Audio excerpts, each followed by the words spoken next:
I told her initially I didn't think so because we were doing it. So if you want, we can have the space. I'll ask. Just like okay.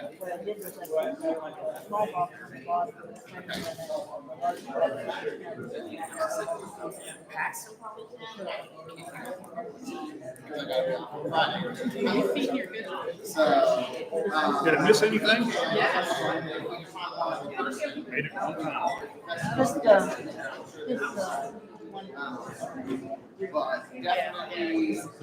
Pennsylvania clubs Yeah, they're already advertised. It's on their post. Yeah. Is that how it is? It's Saturday Sunday? Yeah. What, 2 o'clock? 2 o'clock.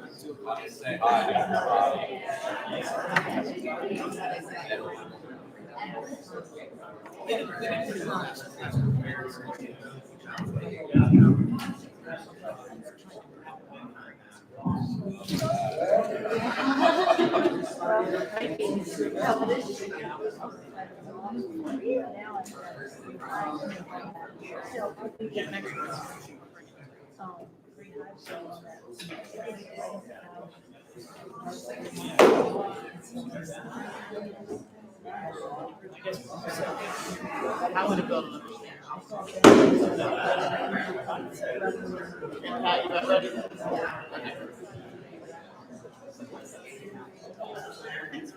All right, we're going to go ahead and get started. Thanks again for coming out this evening. We appreciate having you here. We're going to get started, as we usually do, with our invocation and our pledge. So I'm going to invite Pat to come up and get us started. Remove your hats, please. Oh, yeah, yes.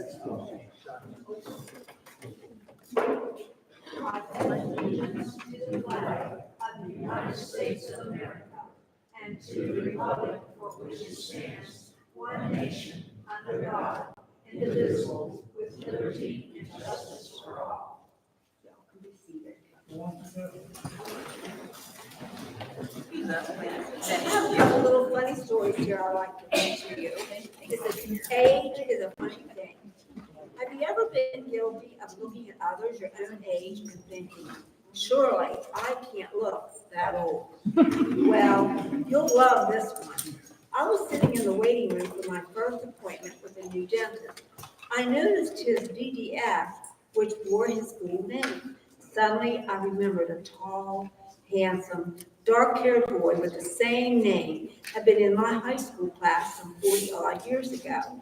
Could he be the same guy that I had a secret crush on way back then?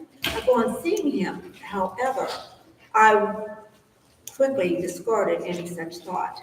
This balding, gray-haired man with a deeply lined face was way too old to have been my classmate. Or could he? After he examined my teeth, I asked him if he had attended Morgan Park High School. Yes, I did. I'm a Mustang. He gleamed with pride. Well, when did you graduate? I asked. He answered, in 1959. Why do you ask? He answered, you were in my class, I exclaimed. He looked at me closely. Then that ugly old wrinkled old man asked, what did you teach? Oh, no Sunday newspaper. Where's my Sunday paper? The little old lady calling the newspaper office loudly demanded to know where her Sunday edition was. Madam, said the newspaper employee, today is Saturday. The Sunday paper is not delivered until tomorrow on Sunday. There was quite a long pause on the other end of the phone, followed by a ray of recognition as the little old lady was heard to mutter, well, shoot. That's why no one was at church today. I wouldn't say the other words she said. Yeah. Okay, you all would stand without your heads for the word.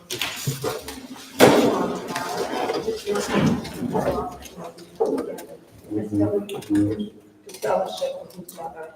Bless each one here as well as their apiary. Thank you for each day that we have to share our bounties with others. Bless the food to the nourishment of our bodies and bless the one who prepared it. Keep us safe as we each depart to our separate homes. In Jesus' name, amen. Amen.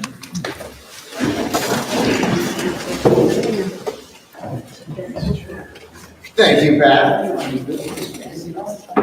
All right, and as is our normal fashion, we'll get started with our speakers. So without any further ado, I introduce one of the few women master beekeepers in the state of West Virginia. An honor to have her speak here this evening, Joyce Frey. No, it's not you. Don't get excited. Thank you. Hold on, I got some yours.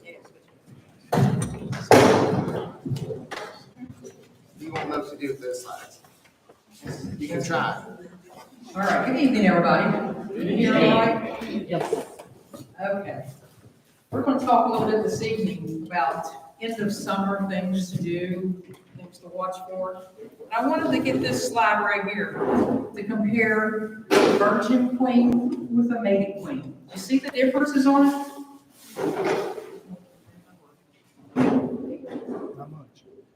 If you look right there, see the angle and then how big she is here? A lot of times that virgin queen is kind of hard to see in the hive. She moves a lot faster than the other queen. So I ran that slide and I love it, so I just stuck it in there. Has nothing to do with what we're talking about tonight.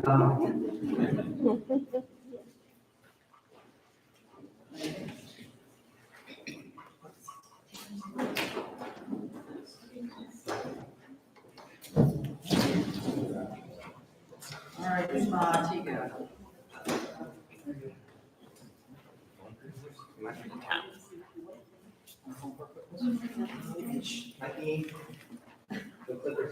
Proceedings. You can push the buttons to do more. I'm gonna do the same thing that you just did, and like it's gonna help. How do you put it up?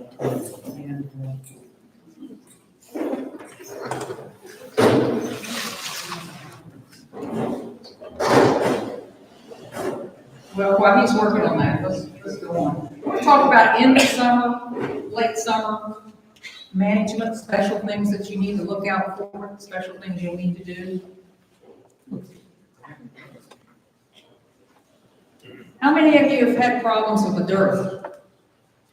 You know what a dearth is? The dry area that we've been. I looked, I'm from Barber County, and I noticed that we are down 5¼ inches of rain this summer. That's a lot to even try to make up. Even if that hurricane comes through here, I'm not so sure that will make up that amount.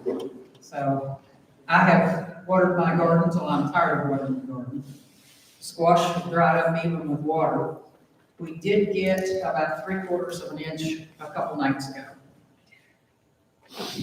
So we can kind of hope that that's over with, we get a little bit of rain. If not, how's the honey flow right now? Do you have any honey flow? Do you know? You got honey coming in? Yeah. Got a little bit coming in? It's hard to tell. No, but I can do some next one. You put it right here on Okay, 92. It's hard to tell a honey flow unless you get up there and look a little bit. There's other things that you can look at, but you can lift that hive. If your bees are coming and going, you've probably got a honey flow. But my major concern right now is the nectar being produced? Are those flowers dry, or do we have a production of nectar coming out? I would venture to say in my area, and if yours is like mine, it's probably going to be pretty dry right now. So hopefully we can get a little bit of rain and get that fall nectar flow going. Everybody seems to think that late summer, fall management is the end of the season. It's, things going to ease out. Well, it's the end of the honey season, but it's the beginning of the bee season. In your late summers to fall area, usually August to September, we have a second swarm time for us. It's an odd time to have swarms that late in the year. So you gotta be worried about, it's gonna get cold real soon. We gotta take care of that. Lessening food resources, just like right now. There's not a whole lot out there for some areas. As we get a little bit later on, there won't be any at all. You need to get a new queen made. That's a problem, because in a dearth, they stop laying drone eggs, or they slow way down. So you don't have a chance of getting a good mated queen. So that is a very important thing. And they've got to rear enough workers. And those workers have to be winter bees, which I'll discuss a little bit more later, before the cold weather hits, so they can build that hive up. That is a major problem. Now, why do they swarm late? Well, you could get honeybound. You could get a great influx of incoming food. Got the crowding issues, the same thing as in the spring, because if they get crowded, they're going to take off, whether it's spring or fall. They've got to have room for that queen to lay eggs, and they've got to have room to put the food in. You get an overproductive queen, she just starts laying a tremendous amount of eggs right now, when they should be starting to slow down on egg production. That would cause it. Another, I think one of the biggest ones that we probably see here is colonies with a large number of pests. And I am talking varroa mite pests, small hive beetles pests, any little thing like that, it's going to disrupt that hive. And if you've got that infested big time, I'm talking like a lot of mites and a lot of small hive beetles, they can, instead of swarming, abscond. Now, the difference between swarming and absconding. The swarm, the queen takes half the hive and leaves. She'll leave bees in there with swarm cells so they can have another queen. Absconding, the bees just leave completely. Everybody leaves. They abandon that site and they look for a new one. Well, you know, in August and September, it's not a good time for them to be starting brand new. If they go out in the wild, they're going to have a hard time because they're going to have to build a comb. They're going to have to put food in that comb. They're going to have to eat food in order to build a comb. It's going to be hard for them to get set up and ready for winter. Often they'll leave behind honey and brood in the hive, but no swarm cells. They'll just abandon it. And I think with the pests, the big problem is they have taken over that hive. There's a big population and the bees feel they don't have a chance in the world. They would rather go out and take their chances making it in the fall in a new hive. Has to be pretty bad for that. So you catch them or let them go? I say catch them. I believe in catching every swarm out there. I will grab that swarm because you know he's got a queen in it. So, an older queen is better than no queen. And I always like, if I can catch a small swarm and it's got a queen, I love that. I put it in I've got me an emergency queen. If something happens to one of my queens, I've got something to get me by. I'm not going to lose that hive because of it. And it does happen. You lose queens. You kill them yourself when you're in there by rolling them. Something happens and another bee gets in there and yellow jacket or whatever gets them. Something happens, you lose them. You've got to have something quick. You can also strengthen up those weak hives or queenless ones by introducing a different queen in there. Sometimes just a little shake-up of replacing that queen gets that whole hive going and ready to go again. It's that new pheromone. Now, when they swarm during the spring, it's a reproductive hive. That's a good thing. We want that. You've taken one big hive and you split it in two. You've made a couple. So that's a good thing, as long as you catch it. In the fall, August and into later fall, survival is very hard. Most of them will not make it. If you catch it, combine it with a weak hive.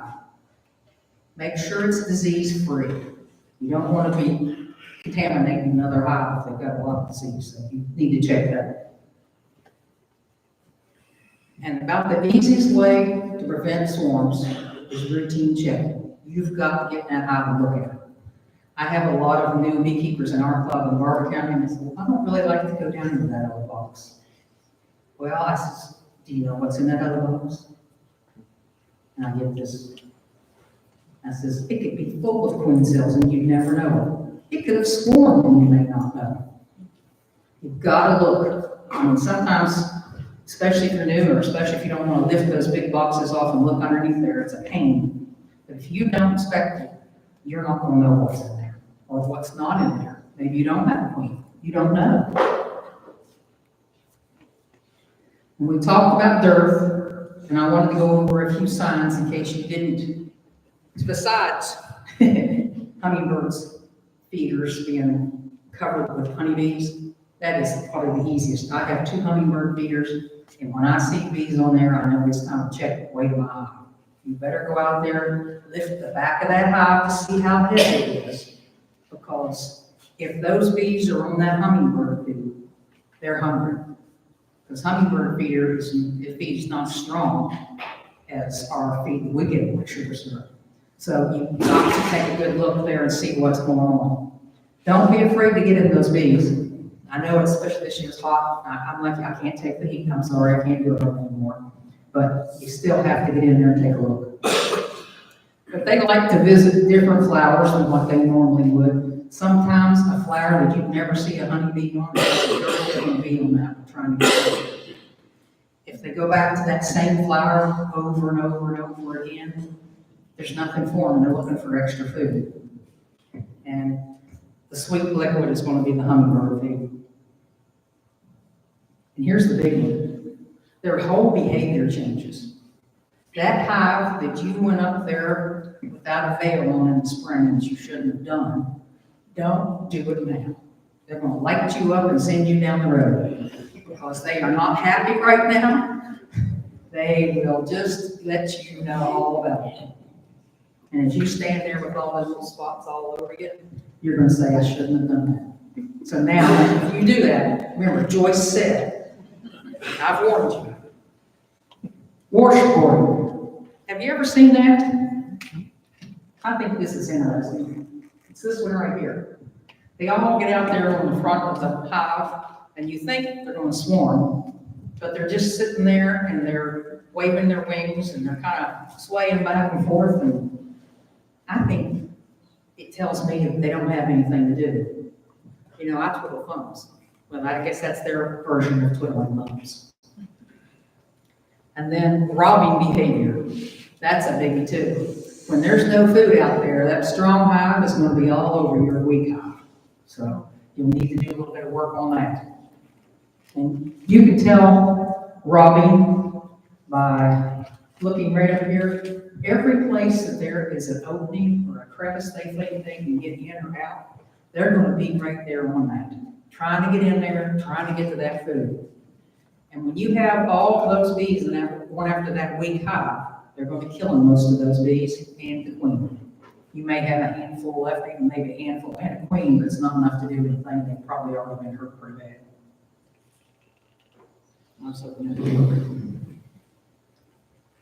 Winter bees. When I talk about winter bees, that's the bees that are being born right now. In August, it's a different bee. There's a different bee than the summer bee. The winter bee has to be able to be born here in August and last all the way until the bees are being born in spring. So they have to live longer. So they are physiologically different from the summer bees. They have more fat in their bodies. They can survive several months of winter clustering because they have a lot of fat. But winter bees produced off of autumn blooms have a richer protein, and that helps them. And that, like goldenrod, asters, ironweed, smartweed, things like that, are higher in protein. And that helps them to be able to store that food too. And they can secrete that protein-rich food, and they feed it to the larvae longer than summer bees can. It's because they can store it. The way they're changed, different from summer bees, they can store that food. And they'll become nurse bees later on. And then probably the most important thing is your bees have to have a good nutrition in order to be healthy bees. If you have brood being raised in the late winter, early spring, and they don't have a good nutritional value to the food, then they aren't going to be as healthy. They aren't going to live as long. The bees that are being born right now, if they don't get good nutrition, they won't make it through the winter. They have to have that good food so that they can last all the way. A lot of times you'll see hives that die out in January, February. It's probably due to the winter bees. Going into winter, they weren't fed the nutritious food they needed. They was not able to get it. And we don't like the bees dying in the winter. We don't like them dying. So, what should you be doing with your bees right this moment? Well, right this moment, you're sitting here with bees and you're not doing anything with them. Check them for food. Lift that back of that hive and see if you have any food in there. Make sure that they've got a good bit. If you can lift it and tip it over, they don't have enough food. Either that or you're really strong. But that's the easiest and quickest way. And don't go up there without a veil. Feed them if you need to. Feed inside the hive. Don't put any outside feeders right now. When there's a dearth, and like there is now, you're just going to create a massive robbing frenzy. And sometimes once you get that started, it's almost impossible to stop. They will just go in there and they'll start with this hive and they work until they get through all of them. So feed them with that jar on the inside, like this one, or if you have the frame feeders, something like that, or top feeder, something that's enclosed. You don't want them out in the open. Open feeding is a no-no for this especially. You feed sugar syrup right now, start storing for winter, 2 to 1 sugar syrup in September and October. This is all you're getting there. Here's what I like. Each gallon of syrup that's fed to the bees increases their reserves by about 7 pounds. Think about that. That's a lot of reserve food right there. 7 pounds for every gallon you feed. And you know how much you feed, right? You know, you fill that jug up, you go in there and do it. So, what about requeening? Yep, that's good. Now is a good time to requeen. If you are trying to raise a queen, I'm not so sure I want to do that right now, especially now with this dearth, because you're not going to have enough drones left in the hive to get a good mating. So you need to buy a queen that's already mated and requeen with it. With the dearth, they've cut back on the production of those drones, so you may not have as many. I always ask people, is your colony weak or strong? And they always give me this look like they aren't sure. Well, this kind of tell you, the one on the left, that's a weak colony for sure. That's about, what, 3 frames of bees? It's about what you get in a 3-pound package. The one on the right, boy, I'd give anything to have one of those every time I open a hive. Oh, that would just make me, I could get into that big time. A strong hive like that is just what we all want. You want to see a lot of bees, and you want to see that strong colony, because 9 times out of 10, that strong colony is a healthy colony, or it wouldn't be that strong. The weak colony could have a failing queen, could be infested with mites, couldn't have enough food. There's a lot of things that could happen there. But we want those strong colonies going into winter. Diseases and mites. Do you all check for mites? Yes? Okay, good. That is the major thing that I'm concerned about. But every time you do an inspection on your hive, you need to focus your brain to, I need to look for other diseases, look for problems. Spotty brood pattern is with any brood disease out there. That's the first thing you're going to read when you start reading all the brood diseases. The spotty brood pattern. Well, if you see that, that tells me you need to go in further and check more. You need to keep an eye on it. And you should be doing this all year, every time you do an inspection. And I hate to say this, because when I was a state bee inspector, they told me I always look for the bad 9. Well, kind of gotta do that. I look for the good, but if I find the bad, I'm gonna fix it. If you don't look for the bad, you may not find it. Testing for varroa, you've gotta get that mite count down now. If you go into winter with a high mite count, your bees probably won't make it. So get the mite count down now. You've got time now to do your treatments, get them down, get them taken care of. How many people reverse brood chambers? Does anybody do that anymore? Yeah. Some people don't do it. I kind of like to do this, because you know bees usually move up, and I say usually because just as sure as I tell you they always move up, someone's going to say, no, they didn't. Well, usually they do. As the winter comes, they're going to move up in that box. And you want them to start down as low as you can so they won't be up there in the upper box next week, you know? If you have a honey flow, you want to go ahead and add those supers now. It's good to have and be prepared for the honey flow. If it doesn't come, it's no big deal. You've at least got that super on there if it does come. Do any of you combine your weaker hives? Yeah, I love that.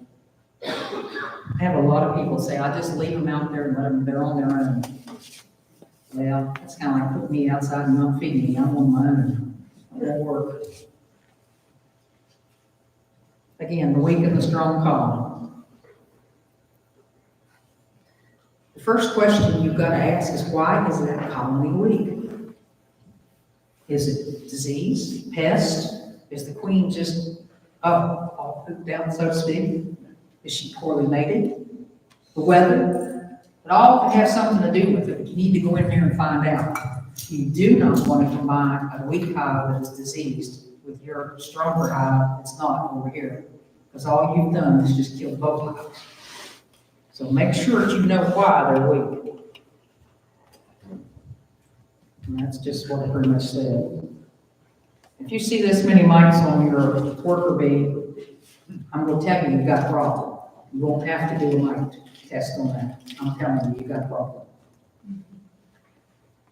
And the deformed wing. A lot of times, if you let those bees go for a while and haven't done any mite treatments, you can do the mite treatments and clear up the mites. But if they've already passed those viruses on, those viruses could kill your bees. So a mite check more than once a year is very important, because you need to know whether you've got it under control or whether they brought all those viruses in. The last track I heard, I think it was 29 different viruses. I'm not sure if that's up to date. The last I heard, 29 different viruses that the mites can carry. Those bees don't have a chance, do they? If we don't control those for them, they won't make it. If there's a nectar dearth when you're trying to combine your hives, go ahead and feed some syrup to the stronger hives a day or so before you do it, so that they're kind of full and they aren't out looking for food. Anybody use the newspaper method to combine your hives? Yeah, I like that one. To me, it's kind of easy and doesn't take a rocket scientist to figure it out. I like things like that. Simple is what I really enjoy.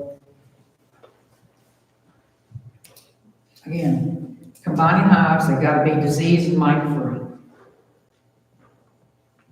You've got to find that old queen and get her out of there. Squish her, I know it kills you to do it, but get rid of her. Make a few small slits in that newspaper so that they have a little bit of ventilation. If you put that solid on there without any ventilation in it, they're going to have a hard time, especially if it's hot as it is right now. Give them a couple slits, give them some air. They need the air too. And I like to set that weak hive on top of the paper, on top of the stronger hive.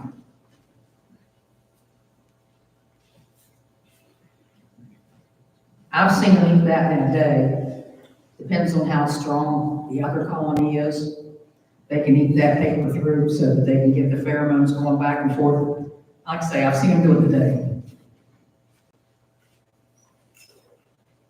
And you know it without opening, by looking to see that paper in front where they've carried it out. I love that about honeybees, that they are so clean that they won't let that stuff stay in the hive.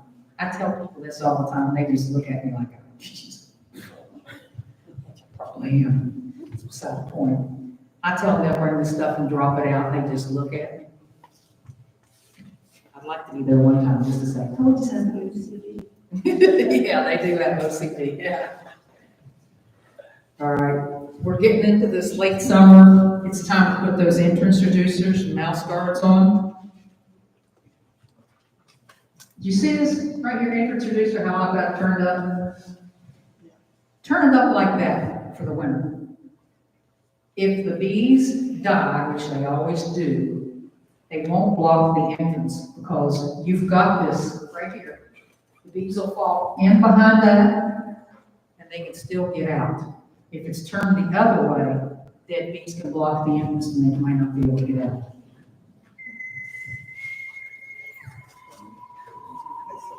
Or you can have this to happen. If you don't put a mouse guard on there, I took this picture, this is one of mine.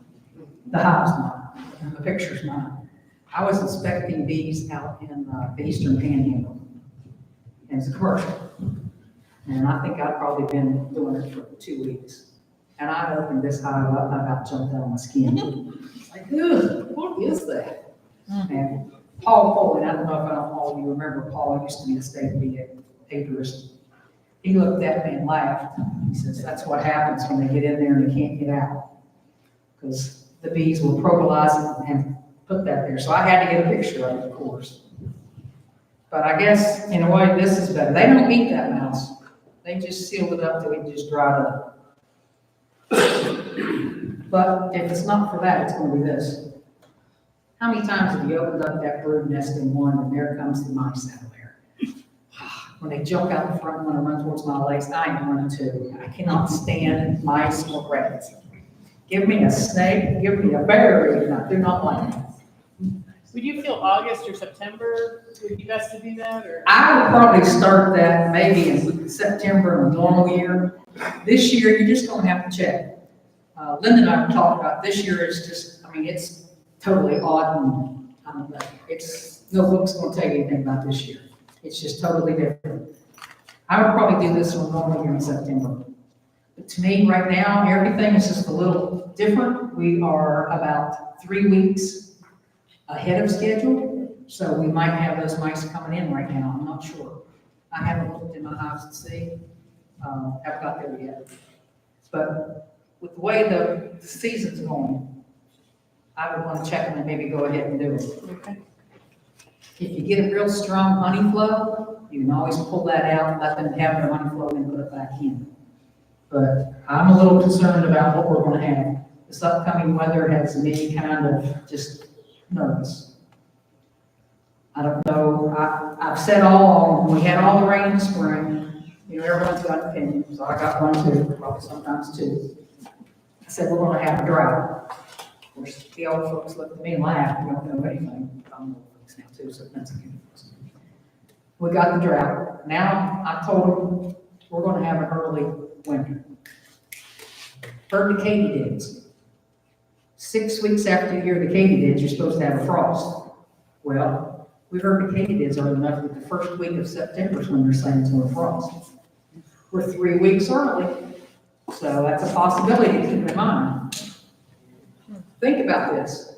If those fall flowers get frosted early in September, there won't be much food for those bees to eat late this year. Because you know the asters, takes a good bit to freeze mainly for those asters, but the goldenrod will turn brown on you, all the other stuff just going to croak out.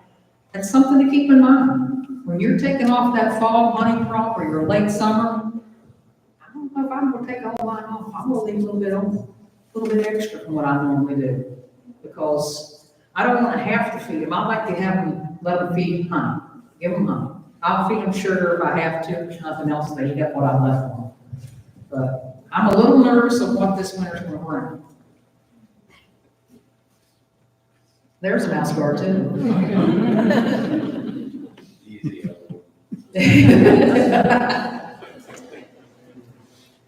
Some of the other things you need to do is, watch your deer and your turkeys, but I put windbreaks up. I have a good bit of wind, and this year, I don't know if you've all noticed, there's been a lot of wind, hasn't it? If you all seen, I've had wind more at my house this year than I have ever had. I've never seen so many trees come down. It's unbelievable. So I use these 4x4s. You can see them right up there. I just put them up there beside where the wind comes through and it breaks that wind. I don't have to do too much of them, just put them up like this. And they work really well. And still, I haven't put stuff all the way around it where it blocks the ventilation of the air going into it.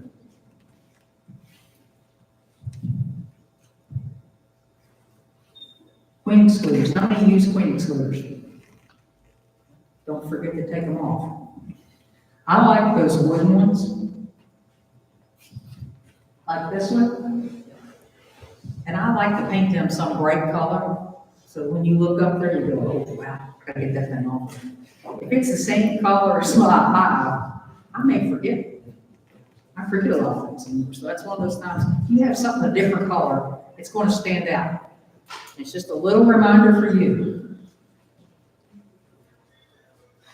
And I'm not sure what that is. Ventilation, okay. Ventilation in your house is important all year round, but especially in the wintertime. You've got to have good ventilation. During the winter, those bees are going to be eating honey, going to raise brood. They move around when the temperatures are a little warm outside. When it's up in, say, 42, 43 degrees, they start moving inside the hive. They can go over here, get some food, and bring it back, whatever. If it's too cold, then they cluster. But they're using energy all the time. So by doing that, you get condensation built up. Heat, carbon dioxide, and water vapors built up inside the hive. If you don't have that hive ventilated, you've got problems. Water will collect on that inner cover, and then it'll start dripping down. The bees don't have any defense for that. Once they get wet and that temperature gets down around freezing or even 40-some degrees, it's hard on them. You can kill them real easy. You don't think much about it. They have to stay dry and they have to stay warm.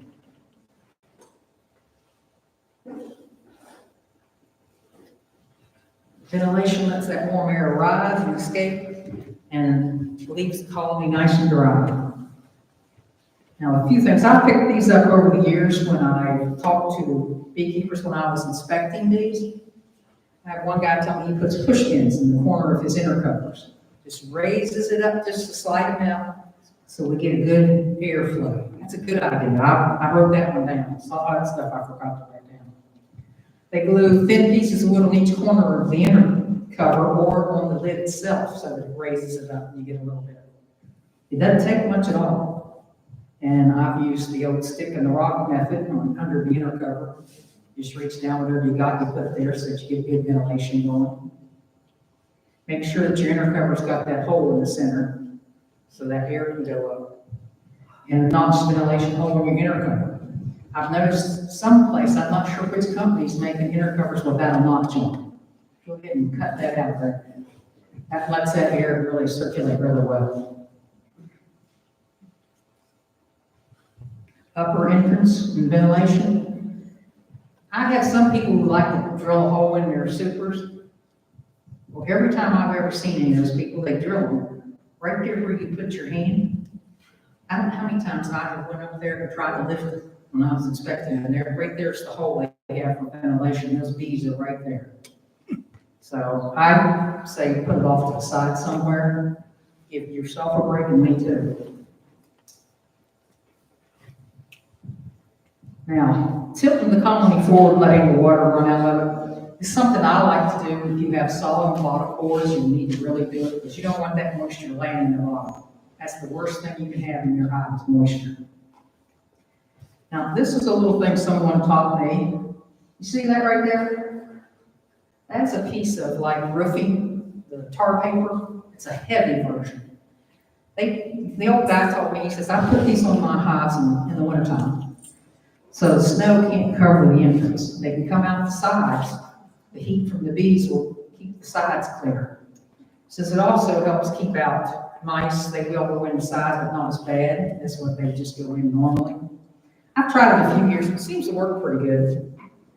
The one thing I did notice is coons and skunks can tear them off if you don't put screws in. If you put like tacks in them, they'll tear them off there.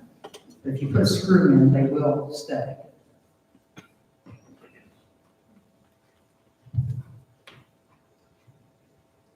It's the biggie right there. What you do now determines if your bees live or die. So it's got to be what you get into it and do right this moment. You've got to work with those bees. It's your responsibility. It's your livestock. You have any questions? I went through that all pretty quick. A lot of it you've probably heard several times. I think sometimes it's good just to hear it all again. So, do you have any questions about anything? How much honey is enough honey for the winter? I'd say roughly 60 pounds. 60 to 80 pounds is good enough. I think around here that would cover pretty good. So like one full super? Mhm. Okay. Anybody else? Yes. What are you using for light treatments right now? It's mighty hot out there. We've got a window coming up. Linda and I spoke about this over dinner this evening. You got a time coming up here where the temperature's going to drop down for a little bit, close to a week. I'm using Formic Pro. I've got ordered for the whole club, and we're going to just all do it at the same time. When it's really hot, can you just use one pad? Is that, another? Go ahead with the two pads. Yeah, one pad's not going to change it. The heat makes the vapors in there, and it's so hard on the queen and the brood.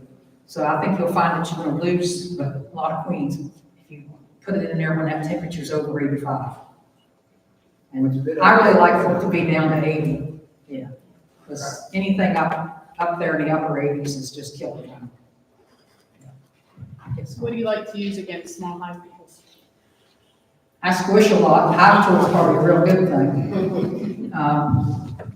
I use some of those little beetle traps. Now, they have the ones that you clean and put back in. I hate dealing with that. I used to just freeze them, make sure they're dead, and take them and throw them out. I haven't had small hive beetles for a couple of years. I hope I don't get them anymore. I hate those things. They can cause the biggest slimy mess in your hive I've ever seen, and it's nasty. And what I like to do with the supers, I'll put my lid, I flip it upside down, lay it on the ground, and I have heavy duty lids. I like something that's going to be heavy. I don't want a flimsy lid. I take that super, and I'll take it about this high, and I'll drop that super right on that lid. If you've got hive beetles, they're going to come out. You'll see some right there. You do that 4 or 5 times, you probably catch about 10 of them. Have your hive full ready, just get rid of them. They are a nuisance, but we kind of live with a lot of things. It's like the varroa. You're not going to eliminate it. You're going to control it. And that is the main thing we have to accept and control things. You're not going to eliminate it. Any other questions? Yes. You had a slide that had failing queen and the next slide was poorly mated queen. What were you thinking of for the queen failing besides being poorly mated? Well, she could be losing her pheromone. A lot of times when they lose their pheromone, they just don't do anything. They quit laying eggs. The whole group doesn't do much with them. She could have been mated real well, but just not have that pheromone. Is the main thing I'm thinking of right there. Good question. I'll be sure to clear that up. I do that stuff a lot of times. You know, you think about things and you don't write it all down. Any more questions? Yes. How do you store your supers? How do I store my supers? Well, I have a couple of ways. I have one building that the light's in really good, and I'll just set them up on their ends. I have more trouble with mice than I do anything else, more so than wax moths. You can put a screen inner cover on the bottom, stack them up, put another screen inner cover, and use the, what's the name of the stuff? I can never pronounce that. Paramount? Yeah, use that. You have to go back in and check that because that stuff will evaporate. You put it in there early and you don't check it, your wax moths could come. But a lot of times light is the best thing to get rid of the wax bees. You need to check your hive. He says, do you think you need to be feeding out? You need to check your hives, because depending on where you're at, whether you've got a honey flow. Do you have a honey flow? Look like it. You need to check the weight of that hive, see if they've got fresh honey coming in. Because I'm telling you, as dry as it's been for the last 6 to 8 weeks, I don't know about you, we haven't had much rain at all. Actually had some rain. Yeah, we haven't. So you might have a little bit of honey flow. But the nectar in those flowers without rain will not be there. So you may not have anything coming in. Check and see. See if you've got honey coming in. Because if you don't, you need to check those stores, because you can't wait too long or you'll never get it in there. It's an excellent question. Hey Joyce, I know like last year, the goldenrod didn't really produce anything. Yeah. So what I do, I take off frames in the summer, in the spring, put them in the freezer. Got extra feed if I need it. Perfect. He says that the goldenrod last year didn't do anything. He's got extra frames he took off in the spring so that he can feed this fall. And to me, I love feeding honey instead of sugar syrup or dry sugar or any of the other stuff. Honey's the best. It's what they make, you know, and I don't think you can beat that. How about Pro Sweet? That's even better than sugar water, right? That's better sugar water, yes. A little expensive. Very good price. Yeah, you can get good pricing on it. I'm a little bit of a tightwad from the old school. I'm like my mama, you know. She says, if you don't have to feed them, don't feed them. Don't waste that sugar. I've seen her in my sugar pile, taking it to the kitchen. And I'm sitting there going, you know, I had several bags of sugar. Well, we got jelly. But I don't know, I'm from the old school. I'm not really up on a lot of new feeds because I really just love to give them honey. If I have to forego a honey crop to leave honey on for my bees, I'll do it. It's not that important to have honey as much as it is to have good bees. Any more questions? Yes. How many days in a row do you want the weather to be below 80, the temperature to be below 80 degrees? The first 3 days, when you're using Formic A or Formic Pro, you need to have that temperature below 85. And again, I'd like to see it a little lower than that. After that, the main part is not as bad. You don't want it to be 100 3 days later, but you can stand 85, 86, 87. It's not going to be as bad. But that first 3 days is the most important. You got to be real careful there. Do you prefer solid bottom boards in the winter, or do you do screen bottom boards like during the warm season, then you swap into solid? What is your preference? Whatever I have available at the moment. I use both. It probably does depend on what I have at the time. If it's a swarm, it'll be whatever box and stuff that I've got laid out there to use. I haven't seen much difference in either one. Even with winter? Even with winter. As long as you keep the slider in, and you need a nice tight fitting slider. You have something that's real loose, I think you've got a problem. I have noticed that, but if you've got a tight fitting with the slides in there, and keep that wind from shooting up in there, you're in good shape. Yes. Any more questions? Yes. When you're rotating your boxes, you don't, would you actually make sure and take frames with brood in it and put it in the lower box? Because it seems like I have like maybe 2 or 3 frames in each of the boxes. And I'd really like to manually get them all down and below and leave the top box empty. You can do that. You can move them around. It's okay to move the furniture. They'll get used to it. In the other time, in other times, you don't want to break up the brood. Right, but you're talking at a different time where you're trying to consolidate all of your down together, so yes, that's all right. Any more questions? You can pick my brain, there's not much to pick, so go for it. Well, I want to mention one thing. The fall conference is going to be in Philippines this year. I'm all excited. I'm a little upset because I am from that area and I won't get to go anyplace and spend the night. Even though friends said, go ahead and get a room, I said, it's kind of hard to get a room, you know, drive 10 more miles to my house. But we welcome you to come to Bad Knob, the old AD College campus. A private individual has purchased that. They are doing all kinds of good things up there. They're having weddings, birthday parties. They've got a semi-pro football team that is coming in and using the football field. They have band camps, let them use the football field to practice their marching and all that stuff. I try to help them as much as we can because I cannot stand the thought of that college and those buildings sitting there empty. That worried me more than the place going bankrupt. It's just sitting there. Barber County has no place where we can have meetings of over 100 people. We don't have a place big enough for that. Now we got the college, the former college. So I'm looking forward to that. I've held a few beekeeping classes up there in a couple of the buildings, the biology building. They had a real nice setup there. I love the tiered sitting. You know, I don't know what room or what building they're going to put this in. I haven't been told that. But I think it'll be a good time. You'll pretty much have the whole campus. You can do what you want. I don't have details from Sherry on how she's got this set up, but I think it'll work out really good. So we invite you to come. October 4th and 5th. It's a Friday afternoon and Saturday all day. So, and if you didn't make it to Philippi last weekend, you missed the Lurch Fest.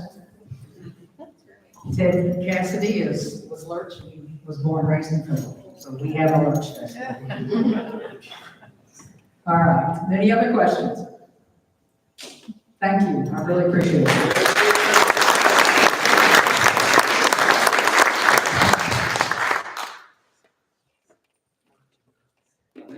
I told you guys she was going to be awesome. Thank you so much. We really appreciate it.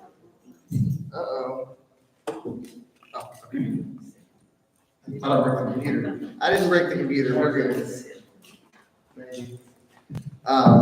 Feel free to take 5, restroom break, get some water. I mentioned before we have formic pro treatments that are left over.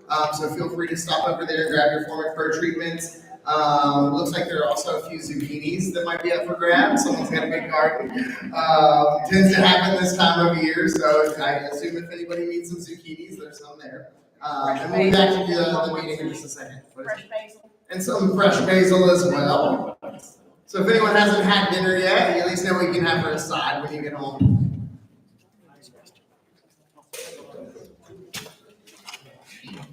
I thought you were bringing lunch. Yeah. I need to figure out what it was.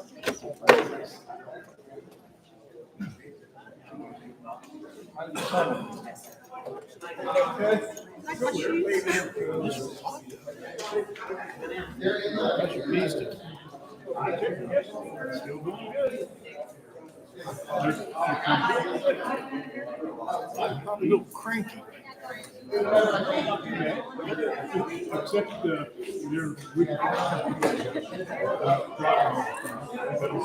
That would do it. Yeah. it was kind of heavy. Top was kind of bouncy. Didn't bounce. That woman's a walking dictionary of encyclopedia. Hopefully it wasn't clean.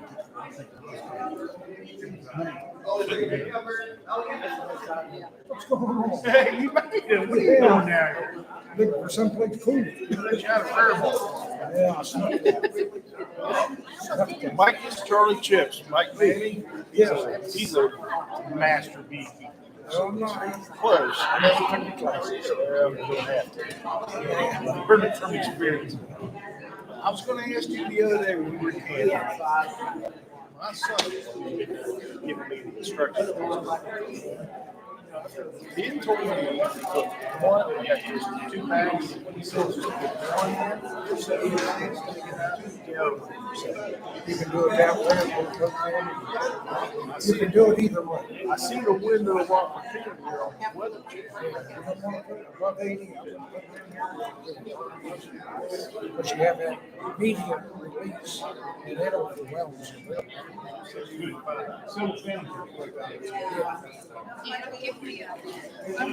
can put one, say, put one in, and leave the other one in. 6.5 dozen. Just wait. The one who's still do some whole day. Well, the thing about this, you don't go through the cavities. The oxalic acid. Hay season.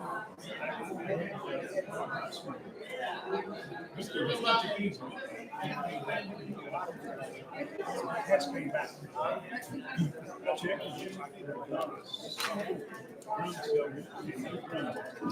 Wait.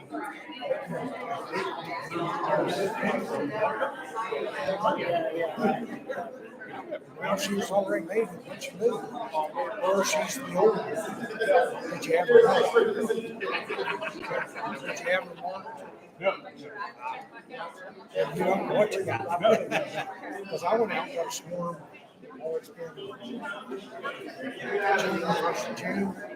Take a swarm of the tree and I got it down. I won't see what I got. Got in there, had a marked queen. Somebody lost her new queen. Mad about that. Hey, Cheryl. Miss Bo.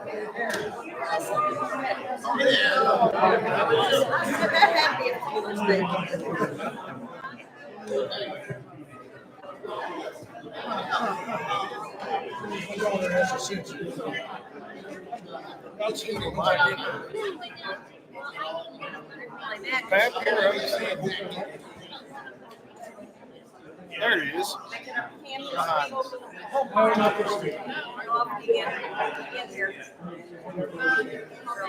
We can take our grandkids. Last big cool all of a sudden.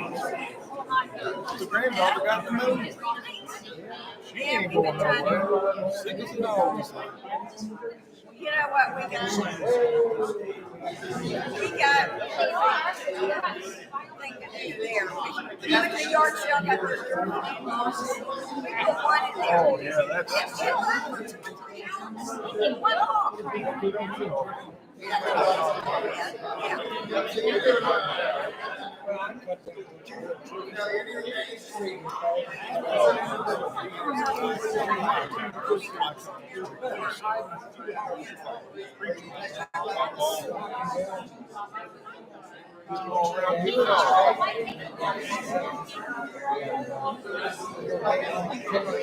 knows everything. He's there, I ask him once.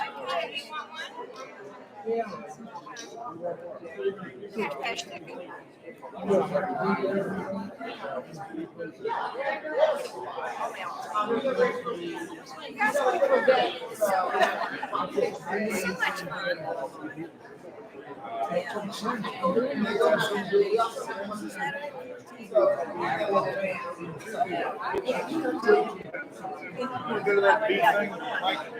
You gonna go to that big coffee? We got like prizes. Oh, I was impressed. Just outside of Phil Scott used to drive. He used to drive from Philly Airport.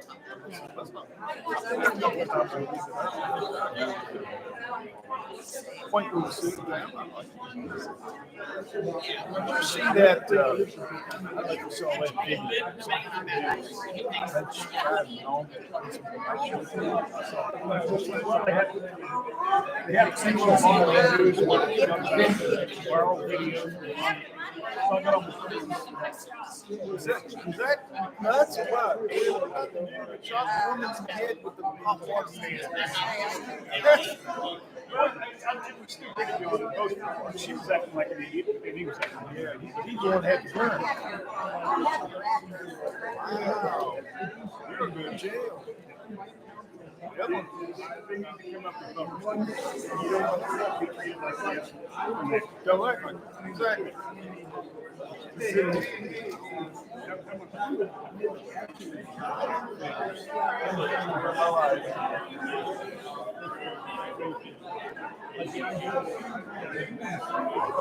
How big a much you got?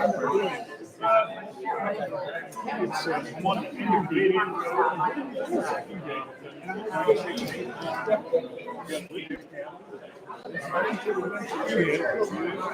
We're on 12 teams right now. We got my son, who's an engineer. He's old man. All right, it's been about 5 minutes. We're gonna get started here in just a second. He's going crazy.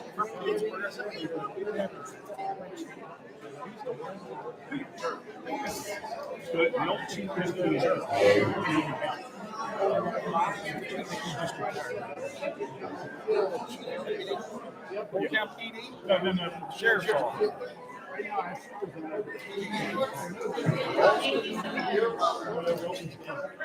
just retired a while ago. Before that.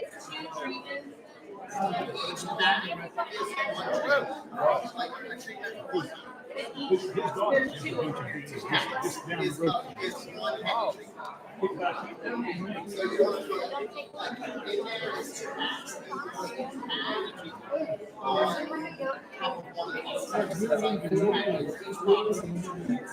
Okay, it is one for.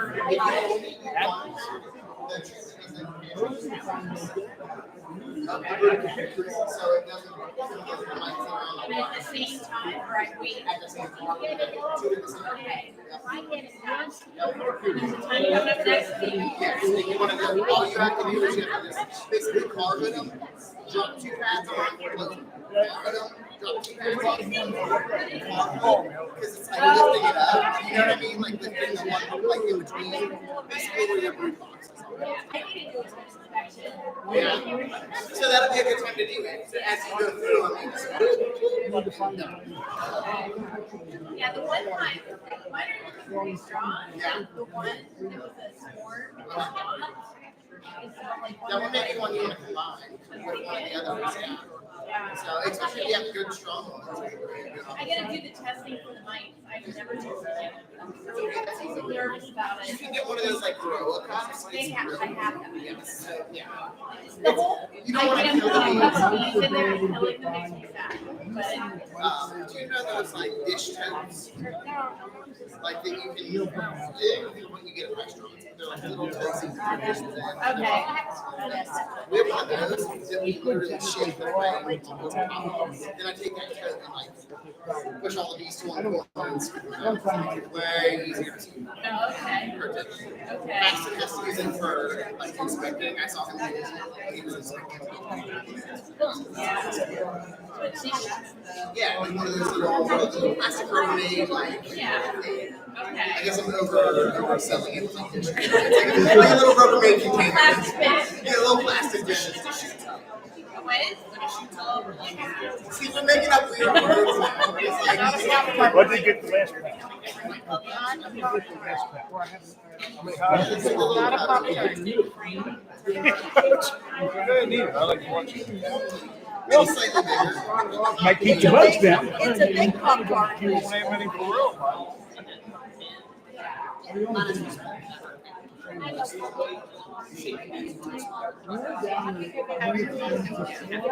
Seems to be going good. All right, we're gonna get started. Thank you again, Joyce. Really great discussion. We need to have discussions like this so that we can all stay on track, keeping our hives healthy and getting them through the winters. Because if we don't make our hives or help our hives make it through the winter, we're not beekeepers, we're just beehives, right? Yes, and dead outs aren't fun. All right, we're gonna start with some old business as per usual. The club picnic was July 9th. I didn't take any good pictures, so I don't have any good pictures. I'm sorry, but I did have a lot of fun. If any of you guys do have any pictures of that event, feel free to share them and I will share them with the group. But if you don't, that just means you were here and you also had a very good time. So great event. This also shows that we need someone to take pictures. So if any of you out there have your phone on you at any point and have to snap pictures, feel free to share them with us so we can share them with each other. Since we take pictures, it didn't happen. So we have to do it again. Yes. Okay. All right. That sounds like a unanimous vote. Yeah. All right. Perfect. Yeah, that was a very fun event. Thank you guys all for coming and for providing door prizes and things like that, and making it more fun. Last month I brought up that the Honey Trail has asked us to reach out to any beekeepers who have honey. If you have honey to sell that you are struggling to sell, struggle no further, we can help you sell it. There's a lot of vendors on the Honey Trail that are constantly looking for honey to put in their stores or put in their booths or whatever it may be. So please get with us if you are looking for a place to market your honey. We set this up specifically with our members in mind. So as you do have that honey, we want to help you sell it. Speaking of opportunities to sell honey, we had a back to school batch recently, and they were asking like crazy for honey. Linda, do you want to talk about that really quick since you were the one that was there? It was a lot of fun. We were supposed to open at 1, but there were so many people lined up that they opened the doors at 12:30. We were inside, and the kids, of course, all went to the backpacks and the notebooks and all that, and the adults all came to the bee table and like, I had 2 jars of honey with me just to show the different colors of nectar. But everybody's like, are those for sale? No. Do you have any with you for sale? No, but, so then I just promoted the Honey Trail. So that they, because everybody was wanting honey. Yeah, which was a perfect opportunity to do that. The reason I mentioned that specifically with this event is because all of our events have opportunities like that. As beekeepers, honey sells itself for the most part. So if you have honey and you want to get rid of it, please come to some of these events. If you don't have honey and you just need things to do, please come to some of these events. If you're really busy and you don't want to come to these events, please come to these events anyway. Because having volunteers is really great to make these events shine. But we are appreciative of the folks that were able to be there, and thank you guys for showing out for the club. That was our second time doing the Back to School Bash, and like I said, it's a great community outreach event. We got to give a lot of school supplies away to kids that need it, which is also very fulfilling. Right outside the door was the Huntington Bank ice cream truck with free ice cream. We provided us with free ice cream. That was an ice cream truck? I saw pictures of that. It was an actual ice cream truck? Yeah. It was painted with Huntington Bank colors though. They have their own ice cream truck? Yes. It was marble. So if anyone wants Huntington Bank flavored ice cream, you can get that. That's new, okay. That was really cool. Old news, but always constant news. Make sure your hives registrations are up to date. We went through swarm season, everyone split their bees, we're requeening, we're doing all kinds of different things. If you have a bear attack and your hives are not up to date, you will not be able to be reimbursed for that. It is important to keep that registration up to date. If you have questions on registration or if you have questions about your bees, you can always get in touch with our regional inspector, Paxton. He's over here. That's his phone number up on the card there. So if you see some spotty brood or if you see some issues, you can always get a hold of him for an extra set of eyes. That's it for old business. Did I miss anything? Any questions? No? Cool. New business. We're going to start with the treasurer's report. Amy had something come up last minute, is not able to be here this evening, so I'm going to pop through the treasurer's report for her. The income was pretty simple this month. We had somebody accidentally register for a beginner's class for 2025 that we haven't even announced yet. They just sent us $50 for that. So I called the lady and I told her that when the time came, I would put her on the list and make sure that she was able to be a part of the beginner's class. So that's where that $50 came from. We also had $11.60 in members' dues. The only thing that we spent this month was for our Space at the West Virginia Honey Festival. That's coming up here at the end of this month. A great opportunity for you all to come out and sell honey as well. That's down in Parkersburg at the Parkersburg City Park. We actually have a very large booth we're setting up with our sister club, Marion County Club this year to help cover volunteers throughout the day. So we'll have both of our clubs there joining together to cover that spot. And then we'll also have a setup here at the Mon County Fair that same weekend. But we don't have to pay for the one here for Mon County. We have to pay for the one at the Honey Festival. So that's why you see a charge there. Any questions about expenses or income? All right. Oh yeah, I guess I should say that's the start and end amount. So we have 84, 97, 82. All right, and then state report. Do you have anything to report, Deb? Nothing new, we already covered it. Except for the fall conference. Yes. Yes, which we actually did cover a little bit. Thank you for that shout out. I don't think I could have done any better. The fall conference is going to be a very, very fun conference. We've never got to have a conference on a college campus where we all got to stay on the college campus before. So think keg parties, think all-nighters. That's the kind of vibe that we're going for here. It's going to be a great event. Obviously, we're going to have Steve Rapaski and Jim too there as our keynote presenters. And this is still a save the date. I believe registration should be open in the next week or so. But a lot of that depends on yours truly getting his button gear and helping out with that. So as soon as I have the time to do it, then I'll get it open. That's kind of what the holdup is right now for me. So we'll get that open for you guys soon. If you have further questions about it, let us know. We'll get some information up on the website for that as well. Questions on what we know so far? All right, swarms and removals. If you guys are getting or seeing swarms, we're getting lots of calls about them right now. About 80% of the calls that we're getting are yellow jackets. If people are calling you, ask them for pictures.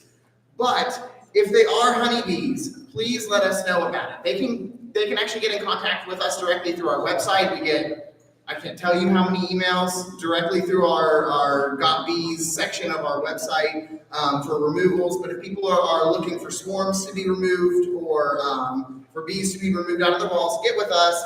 We have Elisa and Debbie who are helping frontline our cutout and removal squad, which basically just means that they're organizing, contacting folks to help get folks in the know when these things happen. So if you haven't been contacted for a removal and you want to be contacted for removals, please get with one of these folks so that we can get you on that list, because there are more bees than there are people. That's a fact. We have a lot of removals. Any questions there? What about yellow jackets? We do not remove yellow jackets. We scout yellow jackets quite often. I know. All the time. I do not remove. You can if you want. Be your own guest. But, no, thank you. I do not remove yellow jackets. But we will go scout them. If anybody, if you have somebody who's like, oh, I swear they're honeybees, and you don't have time to get them or you're not close, that's something you can let us know. We have a group of people that are really good about going and scouting. The club has equipment if you want to do a bee removal, like a cutout removal. We have actual equipment that we can provide to help do that. And sometimes we're even available to come help do those things as well. We want to help people as much as we can, and that's just one way that we do it. So get with us if you have any of those needs. Pro-Sweet order. We've been talking about it forever, and it's about to happen. The sign-up is closed, so if you are on the list, way to go, you made it on the list. We basically have sold an entire bucket of Pro-Sweet based off of our pre-order. If you aren't on the list, don't fret. There will probably be some extra buckets. There always is. So let us know if you didn't happen to make that list. But we did close it, and we will be picking that up in the next couple of weeks. We're at the mercy of our driver. So as soon as they let us know when that fits in their schedule, we will be announcing that to you guys. Bob Budden, I don't know if you guys know him. He's a member here as well, but he owns Forks and Sheep Winery. He offered to rent a truck and take it up for us to Wilkes Bar to get the Pro-Sweet this year. So we're thankful for that. And like I said, if you didn't get on the list, let us know. We'll try to get you on the list, but the order is officially closed. If you try to go do it, we'll let you. Questions there? Oh, and it is going to be slightly more expensive this year because we do have to rent a truck to do it. Just a heads up. Hopefully not much more expensive. Overall, I think we're looking at just a couple $100. So when you divide that up, it's probably going to be less than $5 a person. It was $35 a person last year. So we may be itching a little closer to 40, but we do it at cost. So whatever those pennies are, we'll do it down to the penny for you guys. All right, I have a unique sales outreach opportunity. We have been contacted by the West Virginia Italian Heritage Festival down in Clarksburg.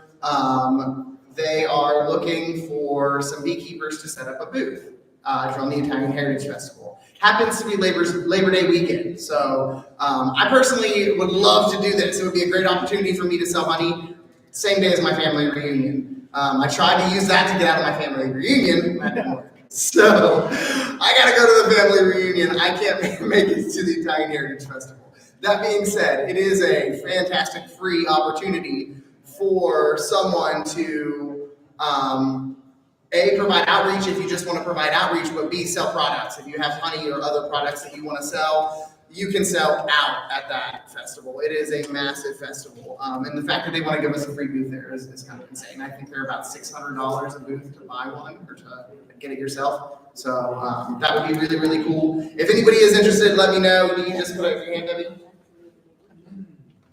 Did you have it? What? You want to do it? I'll try, yeah. Okay. Let me talk to Brady. Okay. If anybody else is interested, also let me know then. That way we have some support. But that would be awesome. We'll get together at the end of this meeting then and try to solidify something. I'll get you in contact with the lady that's putting it together. And of course, we'll provide all the educational stuff and all the booth set up so you don't have to come up with that part. But it is a great opportunity. 3 days. She said come one day if you want, come all 3 days, but she would just love to have us there. She's very adamant. So thanks. But if anyone else is interested who hasn't popped up yet, or anyone online who sees this that is a member, let us know. We'll get you in with these folks as well. And the date of that is Labor Day weekend. I think it's up there. I can't read that small thing. August 30th, 31st, and September 1st. So you guys saw it before I did. Hey, Mike, do you know when Jackson's Meal is? Same weekend. Jackson Meal? Same weekend. Jubilee. Huh. It's that weekend. Yep. Yeah, it's the same weekend as the Jackson's Mill Jubilee, in case you were planning on going to that. If that changes your. But it is a fantastic event. I always go there and get freebies. So if you're there, I will be there on Sunday before my family reunion part 2 to get freebies to take. So, but all right, perfect. Thank you guys. And we have some exciting news. I've been itching to share for a while. Karen, do you want me to share or do you want to share? Okay. The reason I asked Karen is because Karen is heading up our beekeeper and training program, which we've been working on building for a while now. Karen's been a great lead for that because she already heads up so many beekeeping related programs for her own school. So she was a great first stop for me in trying to figure out how we were going to outreach to kids.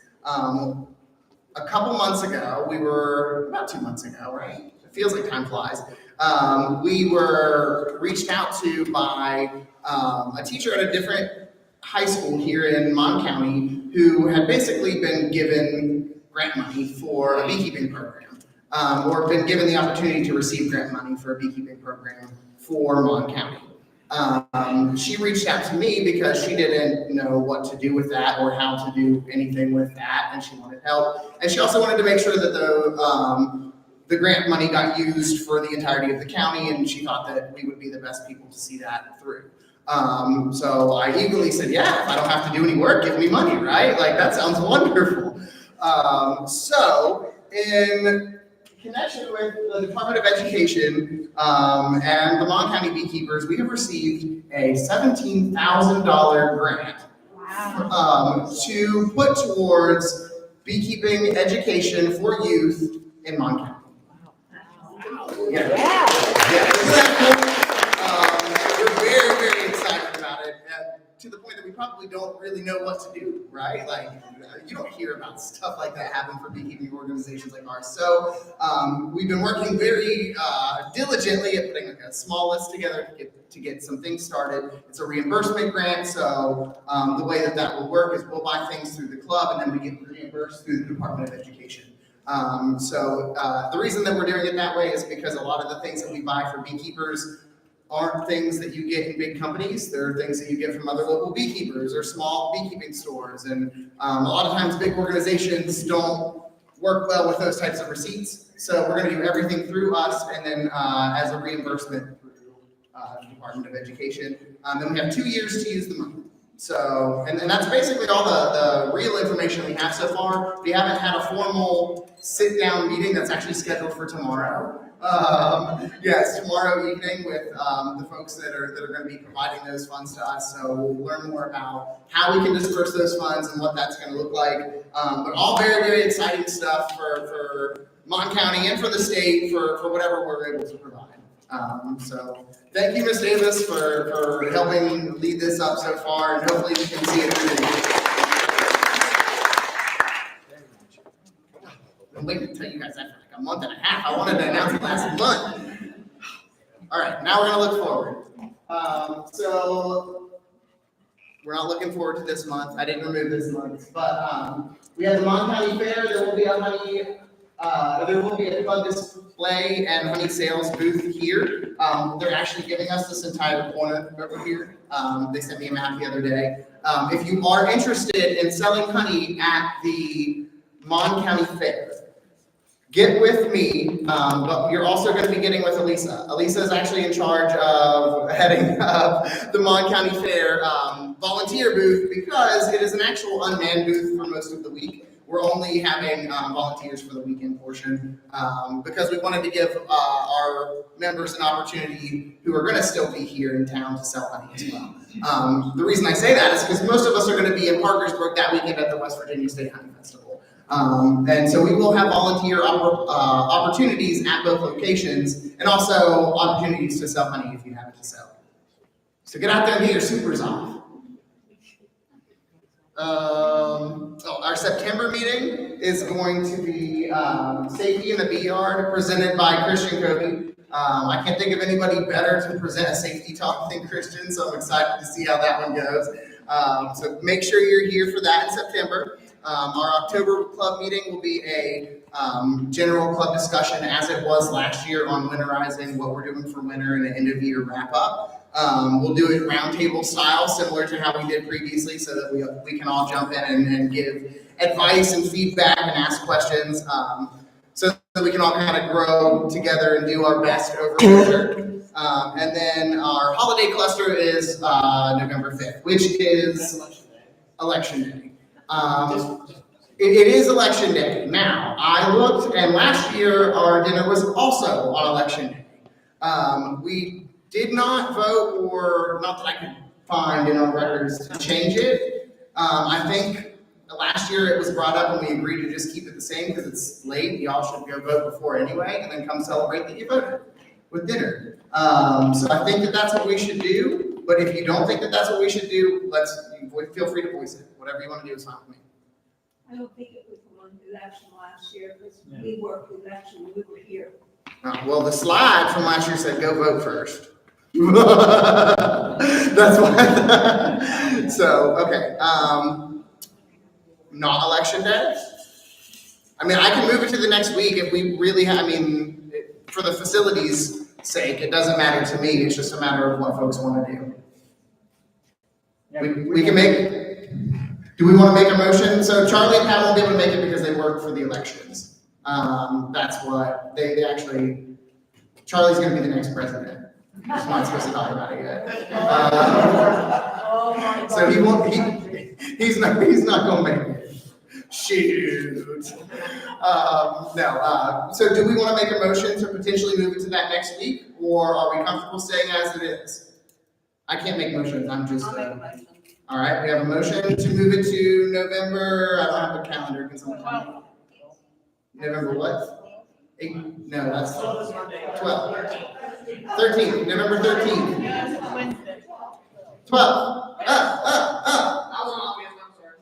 November 12th. November 12th. All right, we have a motion to have our holiday dinner November 12th. Can I get a second? Second. All right, it's been motioned and seconded. All in favor? Aye. All opposed? All right, November 12th is our holiday dinner officially. All right. What is it? That's right. We'll have turkey. No, we will not, because we'll have to have turkey 2 weeks later. We'll be cursing it if we do. All right. Are we ready to? Did we do split the pot today? We did? Oh, we did, okay. Are we ready to draw some door prizes, or do we have anything else? Yeah, I was thinking the honey festival, they said we could bring honey to sell. Yes. And we had to have a business license to do it, right? So, last year, we provided the club's information, not the individual seller's information, because the club paid for the booth. And the year previous, we did the same thing. And no one has said a word to me yet. So you could use your own label and sell on your. Yes, you can use your own label, you can sell your own honey, yes, yes. And if anybody says anything, they can talk to me, I'll figure it out. But that is, yes, yeah. Don't you just have to follow the cottage laws? Yeah, yeah, and in West Virginia, for honey, it's, you just have your, no infants under 1 year, and you have to have the amount, you have to have where your apiary is, or your, contact information, and you have to have, the weight, and I think that's the only requirements. So, and you can look those up, I believe there's actually a link to that on our website, what the specific honey labeling requirements are, so you can check that out on the resources page on our website too. Yeah, you have to go through the state. What is it? You have to go through the state for your labels. You do? Yeah, you have to send it in, they approve it. No, you don't have to do that anymore. Oh, they don't do that? No, they don't do that anymore. Oh, man. I know, because I sent mine in and someone called me, they told me I didn't have to do it. Oh, great, great. Yeah, the first year I did it, yep, you don't have to do that anymore. You used to have to send them in and get them approved, now you don't have to do it. All right, let's do some door prizes. Can I get some tickets? Actually, is there any more questions before I do that, or any more comments, concerns, things to bring up? Sorry. Yes. Did everybody get a door prize ticket? I get excited about the door prizes. Is this the other guy?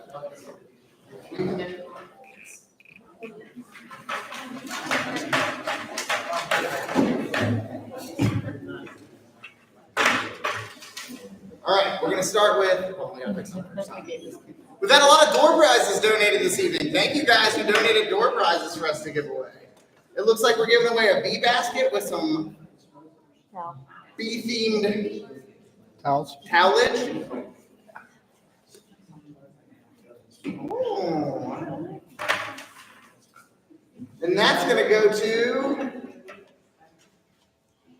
944. Winner, winner!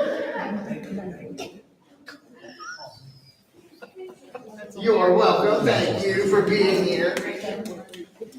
All right, next.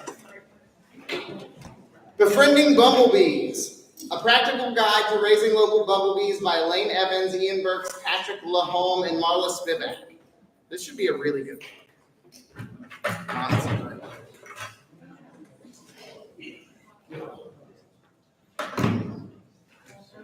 946.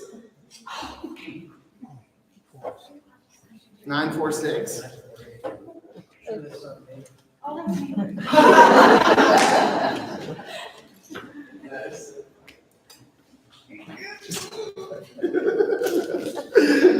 All right, what's next? Be true to you for the coffee you need later. Tomorrow, not today. 949. Congratulations. I raise a glass. We've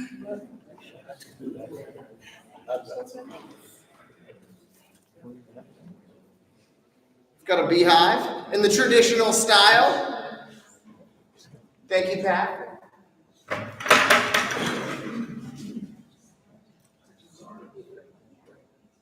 Nine 937. Winner. You can hang that from the truck. You hang it from the rearview mirror there. Get rid of the fuzzy dice. I don't know why I'm running. I should be setting you out. Call one more. This is a surprise. I don't know what's in here. I'm not looking. It's a surprise. It's Starbucks coffee. Bought it this morning. 967. I brought it. Oh, well then, I'm not, no, here, you can win the book. That's okay, that's okay. Do you want it? No. Are you sure? draw somebody else's. Is it a good surprise? 955. There we go. Here, I'll let you go take that one since there's only one more. All right. I sent him away. You get to draw the last one.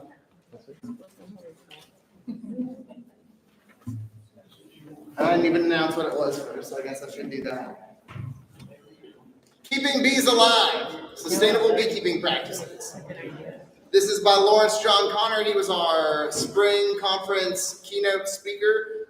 For both of these books, shout out to Wickwest Press. They sent us a bunch of books to use as door prizes. Those folks are fantastic. Lawrence owns Wickwest Press, so you'll see a lot of his books in here. But he's a brilliant man. 940. 940. Yeah! Congratulations.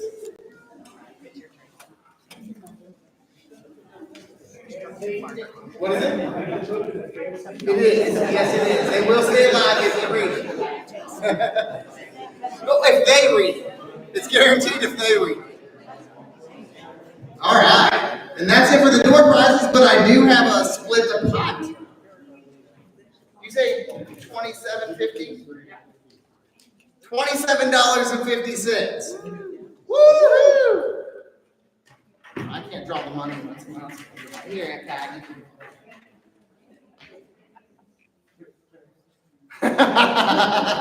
Yeah, tear it off, then no one will have it. 483.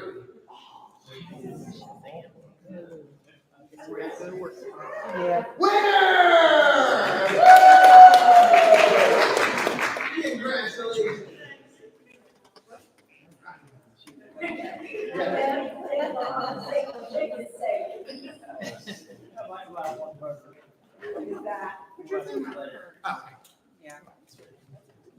All right, and that is the end of our formal meeting. Thank you guys so much for coming. We're going to be hanging out for a few minutes, cleaning up and doing different things. Debbie brought a refractometer. It's a newer refractometer, one that unlike I've seen before. It's electronic and it's very interesting. So if you would like to see it, we're going to have it up here and she's going to give us a little demonstration. So feel free to stick around for that as well.